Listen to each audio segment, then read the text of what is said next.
Good morning mga Mima, another mini vlog. Dahil month of August na, general cleaning na naman. Palit-palit din ang kurtina at covers ng mga upuan. Linis-linis din sa mga kasulok-sulukan. Sala pa lang yung nalilinis, pero kinukulang na ako sa oras. Hindi pa kasama yung sa kusina, yung sa CR, yung sa kwarto, at saka sa hall. Hindi kakayanin ng oras sa dami-dami ng kailangang gawin. But I am not complaining. Sobrang fulfilling kaya maglinis ng bahay. Though nakakapagod, kasama talaga yan sa buhay. Basta may good music at sobrang lakas, okay na ako dyan. Basta ba after neto, alam ko rin kung paano magkaroon ng time sa sarili ko kahit magkape lang ako.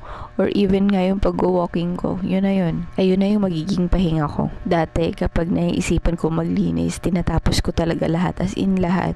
Pero ngayon, natutunan ko na hindi ko talaga kailangan lahat tapusin. Kasi nga, meron ako mga dapat pang gawin. Gaya neto, magpapakain pa ako ng anak. Papaliguan ko pa. And then, meron kaming homeschool. Since hindi pa pasok yung age niya para sa kinder, ako na muna ang magtuturo sa kanya. At ito na nga, ang time ko para sa sarili, mag-walk and mag-jog.